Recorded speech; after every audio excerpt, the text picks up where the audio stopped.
การเปิดงานวางแสดงและขายสินค้าเฉลิมฉลองบุญนมัสการพระธาตุหลวงเวียงจันทร์ประจำปี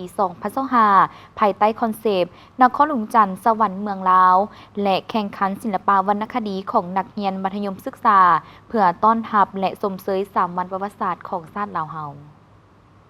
พิธีดังกล่าวได้จัดขึ้นในวันที่ 4 พฤศจิกายน 2025 ที่ศูนย์การค้าลาวเอติกตึกเก่า โดยการเข้าร่วมของทานบุญทันแสงมณีรองหัวหน้าแผนกศึกษาธิการและกีฬานครหลวงจันทร์ท่านนางคำพาคำบุญเฮืองรองผู้อำนวยการใหญ่บริษัทลาวเวิร์นมีหัวหน้าห้องการศึกษาธิการและกีฬาพร้อมด้วยภาคส่วนที่เกี่ยวข้องตลอดฮอดครูอาจารย์และนักเรียนเข้าร่วมในพิธีท่านนางคำพาคำบุญเฮืองได้ขึ้นกล่าวให้ฮู้ว่า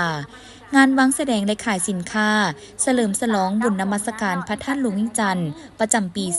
2025 จัดขึ้นภายใต้คอนเซปต์นครหลวงจันทร์สวรรค์เมืองลาวการจัดงานแม้นได้เริ่มมาตั้งแต่วันที่ 1 9 พฤศจิกายนซึ่งจัดขึ้นโดยศูนย์วางแสดงสินค้าลาวเอเตกร่วมกับแผนกอุตสาหกรรมและการค้านครหลวงซึ่งภายในงานประกอบมีหลากหลายกิจกรรมบ่ว่าจะเป็นการประกวดการแข่งขัน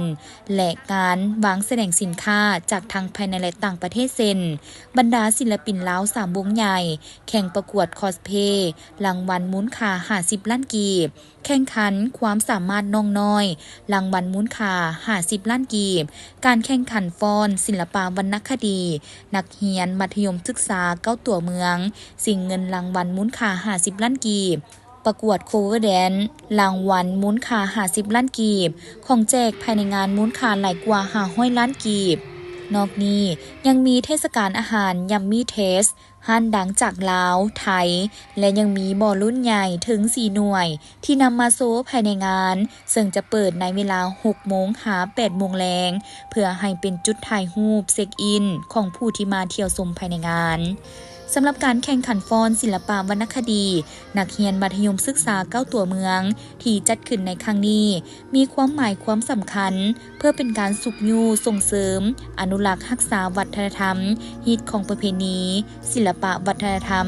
อันดีงามที่สืบทอดกันมายาวนานที่เคียงคู่กับชาติลาวเฮา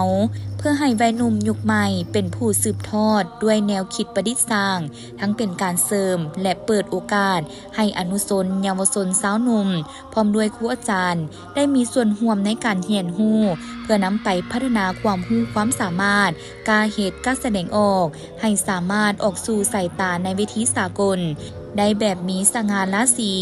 ดังนั้นทั้งบริษัทลาวเวิร์นจำกัดนั่นก็คือศูนย์วางแสดงสินค้าลาวเอเตกจึงเป็นวิธีการสุขยูส่งเสริมการประกวดการแข่งขันของน้องนักเรียนทั่วประเทศการจัดงานในครั้งนี้ถือว่าเป็นการสร้างสายผัวพันอันดีให้เหนียวแน่นระหว่างแผนกศึกษาธิการและกีฬานครหลวงและศูนย์วางแสดงสินค้าลาวเอเตกที่ได้จัดงานแข่งขันศิลปวรรณคดีนักเรียนมัธยมศึกษาเพื่อต้อนรับและชมเชย3 วันประวัติศาสตร์ของชาติลาวขึ้นก็คือวันสร้างตั้งพรรคประชาชนปฏิวัติลาวครบรอบ70 ปี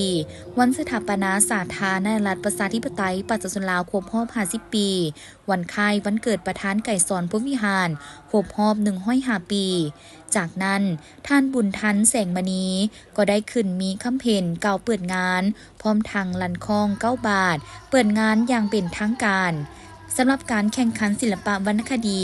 นักเรียนมัธยมศึกษา9ตัวเมืองเพื่อต้อนรับและชมเชย3 วันประวัติศาสตร์ของชาติลาวครั้งนี้มี7 เมือง3 โรงเรียนผ่านการคัดเลือกเข้ารอบแข่งขันในรอบชิงชนะเลิศในการแข่งขันครั้งนี้ผู้ชนะเลิศรางวัลที่1จะได้รับเงินสด10 ล้านกีบพร้อมขันรางวัล